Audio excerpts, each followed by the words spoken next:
Hello and welcome to another edition of the C Squared podcast. I'm Curtis. I'm here with my co-host Aaliyah and Greg, and we are here once again with Mr. Jeff Pearce, who is going to be talking to us about marketing of niche genres, which is going to be very, very interesting. Last couple times he's talked to us about his ambient music, and this time we're going to get into the more marketing side. We'll probably touch a little bit on the music too. So to start off, we're going to have Mr. Greg Kennedy kick off the questions. Over to you, Greg. Sure. Yeah. So, yeah, I mean, we were talking a little before this, but, in terms of niche genres and, you and I both make ambient music, and that is niche in and of itself, but any sort of, any sort of niche genre. I mean, you think about like metal in the early 80s, that was an incredibly niche genre, I mean, before tape trading was a thing, when you still had like guys like Slagle doing the record stores. So, when you kind of come into a niche genre, like what is maybe the first few steps that you want to take to finding your core audience or a wider audience that might be interested in what you're doing, and then you kind of, whittle it down from there? Well, I'm going to go with the one that my first answer to that question seems to be the most obvious, and yet you'd be surprised how many people miss this. In order to reach your core audience for this niche genre of music that you're playing, the most important thing is that you are a fan of that niche genre. I mean, that is completely important. And you would be surprised in my genre, which is ambient, but it also kind of goes out into new age sometimes. You'd be surprised how many people I have met who don't really know that much about the genre they're playing. They have other goals for their music, and it's usually something like I'd like a Grammy, and if I have to play this weird music that I don't really care about, that's fine.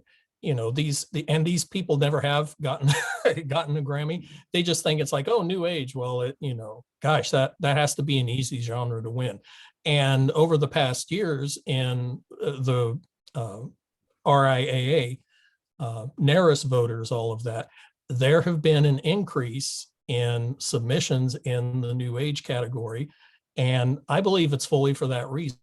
There are people that don't really have a history with the genre, that don't really know that much about it. And you find it out within 30 seconds of talking to them. It's like, they don't know anything about this genre. When you find someone who does, though, when you find someone who's like, yeah, I've been listening to this for so many years, they eat, live, and breathe it, it's like you found a kindred spirit to talk to about this stuff, about everything. So one of the things, like I said, you have to make sure that you're a fan of the genre you're playing. And I think both you and I can think, and not name names and get sued, but think of interviews we've seen with former metal musicians who would just say, yeah, that really wasn't my thing, and I'm really more into this now. And I never really was into that. It was just kind of something to do. And it's like, you know what?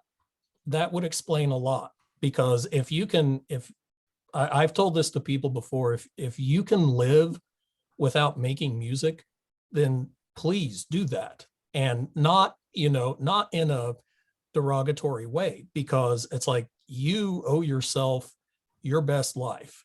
And if music is just something that, it's a stepping stone to something else, find something else to be a stepping stone, because music, if you're not living and breathing and loving it, it is going to suck a lot of money out of you. First of all the gear and all that stuff. It's like, that's a lot of money.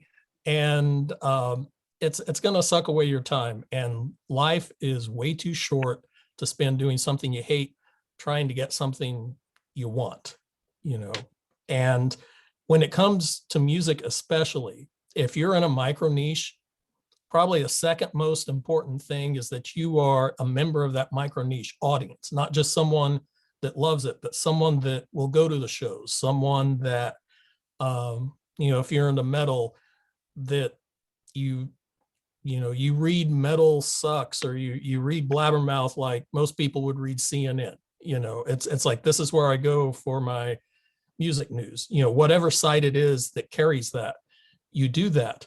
And I found that by hanging around people who are like super fans of my genre, that I find out really quick what they respond to and what they don't, just even conversational wise, and just even the kind of conversationalists they are. I've told people in the past that ambient music fans are very pleasant introverts. And that's probably the best way to put it. Music for them is a very, very solitary experience. And a lot of times their consumption of music is not walking around on the street with their earbuds Bluetooth to their phone. It's at home in front of a really good stereo system, or at home with really good headphones on, and just immersing themselves in the music. And that taught me right away that if that's how they're experiencing the music with that much attention to detail, then I need to pay close attention to details when I'm recording it. I need to pay attention to things like the stereo spread.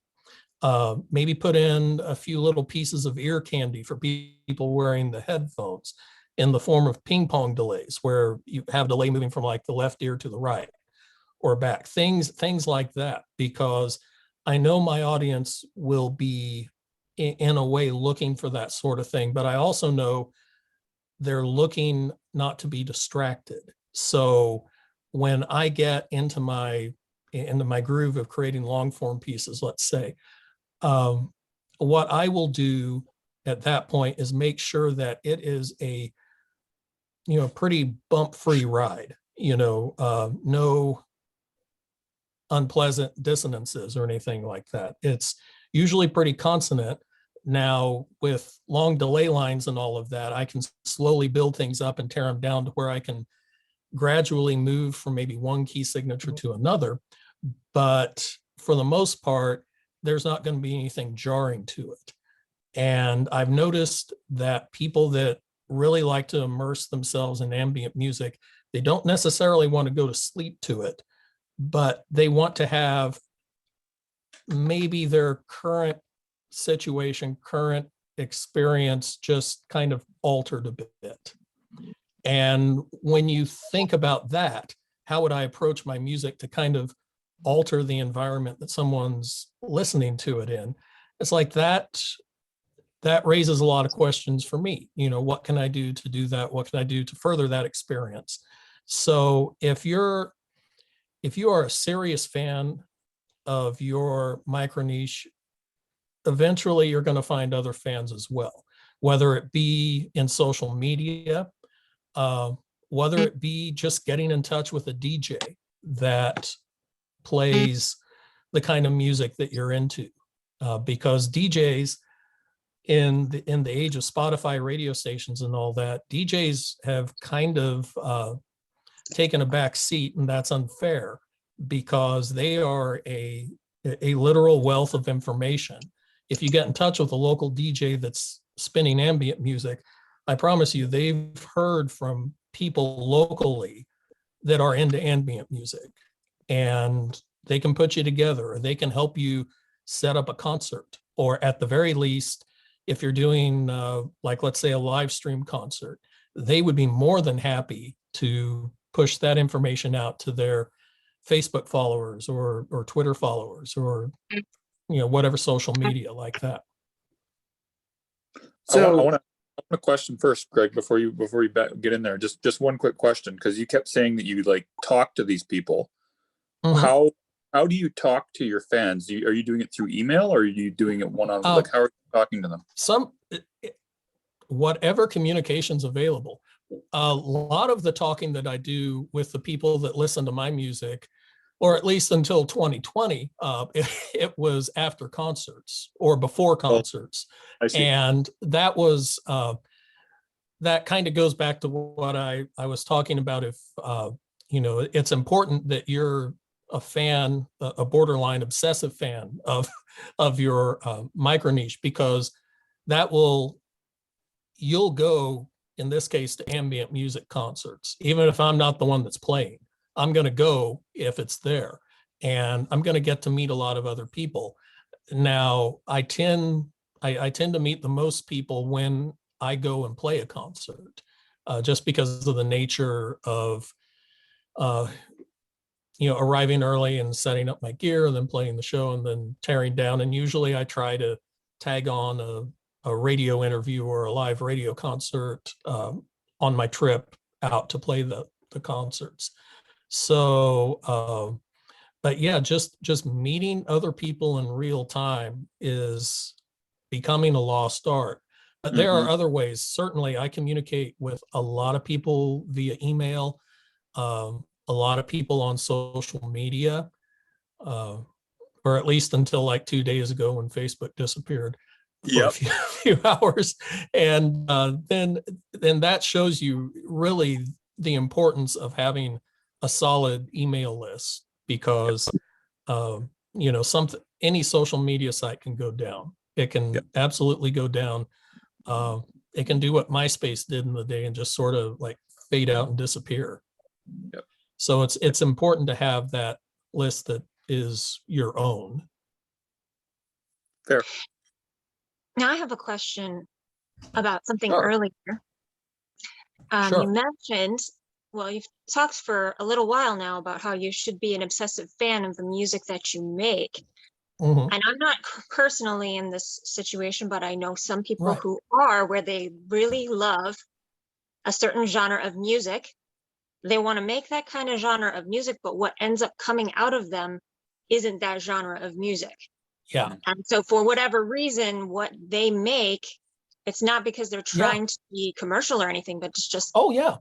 Yeah. No, I know plenty of people that would get in touch with me. I'd trade tapes with them. Like, this was 90s. Okay. I'm ancient, but I'd trade tapes with them and they would say something like, yeah, I'm really into like dark ambient and, sort of like doom metal type stuff. It's like, okay, this is great. I love it. And I swear it was, and I'm thinking of one person in particular, and I'm not gonna name names, but what he sent me was like just 2 inches away from being John Tesh. But you know what? It was really, really well done music like that. And I'm like, I don't know if this is dark ambient, but it is really, really good. And unfortunately, he didn't really pursue that because he didn't, want to be seen as, that guy, the leisure jacket or whatever. And that was a shame, because he had a real gift for like really a really catchy melody. And I'm thinking of one of the songs that he sent me on his tape right now, and that was from 1994. I'm remembering the melody to this song that was on this tape. It's like, that's how good he was at it. It wasn't my cup of tea, but I know kind of what good music sounds like. And yeah, if you are a fan of a genre and you make something that's not like it at all, but if it's good, then you just got a really pleasant surprise. And that's not saying that you couldn't figure out a way down the line to maybe combine it a little bit. When you see things that there's like folk doom metal now, it's like that just sounds so weird, but then you hear it, it's like, wow, okay, yeah, I hear that. I hear that there's kind of these acoustic instruments, but there's still the distortion and the vocals and all that. But there's just so much that can be done, as long as you're not going to be disappointed with your results. If the results are bad, you'll know it. If things are out of tune, if tempos are off, and if you don't know it, hopefully you have a friend close to you who loves you enough and is honest enough to say, hey, I think your quality is not quite up to snuff here. But if it's good and it moves you, I don't really care what people choose to call it. Now, from a marketing standpoint, you need to call it something. You need to know where your audience is. You need to know at least, I'm thinking of a Venn diagram right now. You have to know at least where, your little circle might join some other circle. And yeah, it might just barely overlap, but that's okay because there are people in that overlap. There are people, if I put out like an ambient polka album tomorrow, if I did that, if I got a accordion and did that, no one would like it, but there'd be like 3 or 4 people that would love it. And that's okay, because that's where you build off of. You build off of those 3 or 4 people that are really into what you're doing. And before you know it, they have friends, they'll talk. Word of mouth is still such a powerful thing. And now word of mouth can extend to people that you're friends with in social media. That, I have plenty of friends that do this. They'll post something. It's like, I just saw this movie. It's amazing. The budget was probably like $750, but I don't care because it was great. When someone gets enthusiastic about stuff and starts sharing it, other people, their friends are going to see it. It's like, well, okay, I'll check it out. What? That's like $4 to rent online. Sure, I'll try it. And you might pick up a new fan that way. So actually, Greg was going to ask you a question. I cut him off, so I'm not going to say anything. Sure. Go ahead. Yeah, it's fine. It was kind of a negative question anyway, so I'm going to skip it. No. Why are you so All right, old, fine. Jeff? Yeah, Jeff, what the hell, man? In a positive way. So you were talking before, about like people that are just making, new age and stuff like that for, just pushing into the Grammys. Every genre. Yeah. By the way, every genre has that. Every genre has that. Just people just hopping in to do it because they think it's easier, whatever. But now, so I guess kind of tangentially related to that is like, okay, so, you have the people that are submitting to Grammys, the people that are just trying to just do it because they think that they could just make a shit ton of money off it. But then on the flip side, do you think that now that streaming is the predominant way that people listen to music, or at least discover things, anybody could just hop on there and it's the same people, right? Like that would say like, oh, new age is bullshit. I could crank out one of those in a minute. And then they, like clogging it up, like just kind of like clogging the whole entire system up. And, I guess obscuring artists that might actually be doing it because they like it. Yeah, that happens. And despite being, old and cranky in some areas, there's still part of me that just has hope and is convinced that the cream always rises. That if you're out there doing your stuff and it's good quality, eventually it's going to be heard. Now, the eventually might be a couple of decades. It might. You can't put a time limit on that. But if you really love what you do, and I've told this to other people, that sometimes it's just good to put your head down and move forward. Don't look at the other stuff. Yeah, you're going to see people that, like you said, are trying to clog everything up, that are trying to suck all the air out of the room with, product that feels very cynical to just listen to. It's like, you don't think about that. You just move forward, acknowledge it's there, but you spend your time on your own stuff, because no one but you can write your songs, and no one but you can express what you want to express. So you do that. And you do that from your most honest place. And then everything else is going to eventually come together.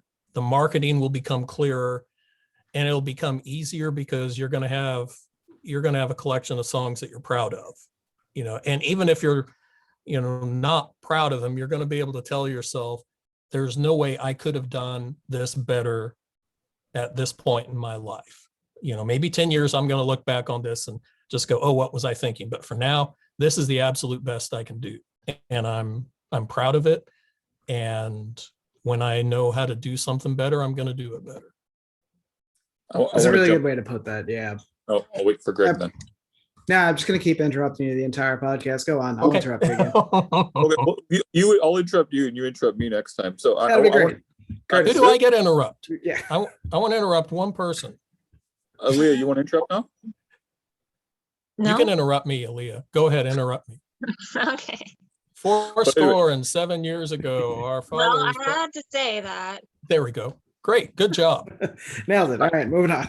I've totally forgotten what my question was. So I'm going to pass it back over to Greg. No, so the other thing that I was thinking about till we were talking is, you kind of cultivate this niche audience, and then, sometimes it blows up, sometimes it doesn't, whatever happens, happens. At the end of the day, you like what you do. But then there are some albums, though, that gain that notoriety, that just sort of transcend. The one that comes to mind, because I see it on Bandcamp all the time, every time I go on that site, is can't remember the name because it's a really long name. It's the Caretaker album, Everything at the End of Time or something like that. Yeah. The one that's like 9 hours long, that one. Yeah. So something like that I think is interesting because like that is an insanely niche sort of really, really long journey. It's supposed to like I guess explore the steps of going through losing your mind.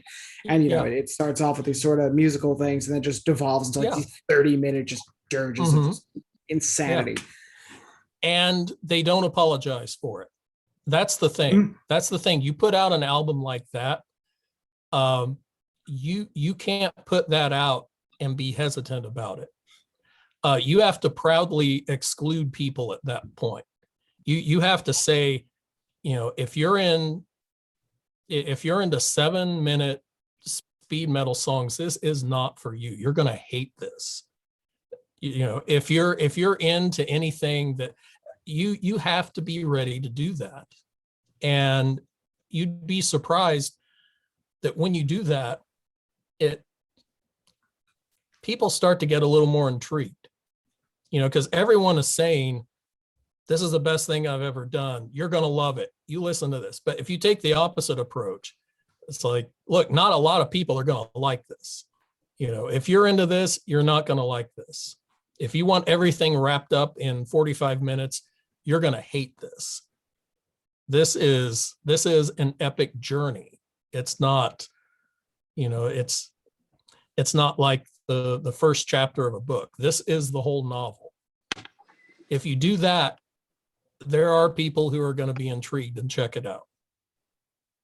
Well, I mean, I guess you kind of did that, right? With your the extended mix, your latest single, which was 55 minutes, right? Yeah. I did an extended mix of a song that was a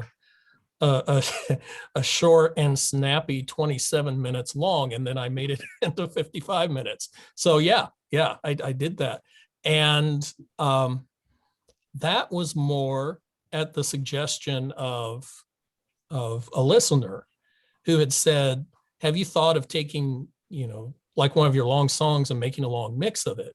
And I'm like, well, it's already pretty long. But he was like, well, I could listen to this stuff for like an hour. Could you just even think about it? So I took one of my songs and I did a lot of editing on it. And I ended up with something that was just so horrible. It really was. I could not delete it fast enough. But the idea of doing that stuck in my head. And I thought, well, it's a fairly recent song, that long track from Hidden Shores. It's like, what, I could try that. It's probably going to sound awful, but I could try it. And I tried it and it sounded intriguing. So I'd make a couple of tweaks and listen to it more. And finally, when it got to the point to where I could listen to it and stop hearing the mistakes, because that's what a musician does when they listen to their own music. They start to focus on the mistakes. When I stopped hearing the mistakes, it's like, okay, I think I've got something. And when it came to time to market that, when I put that up on Bandcamp, you go to my Bandcamp page and you'll see right there that thing's like 55 minutes long, 54, 53, I can't remember. But you see right away that it's long. So it's going to be a commitment of time. And if you do something like that, you don't want to start off with an apology. You don't want to have that attitude. It's like, this was an experiment and it turned out really well. And for people who want a long form piece of music, this is it. People who want something short, I've got other albums, so you can go check those out.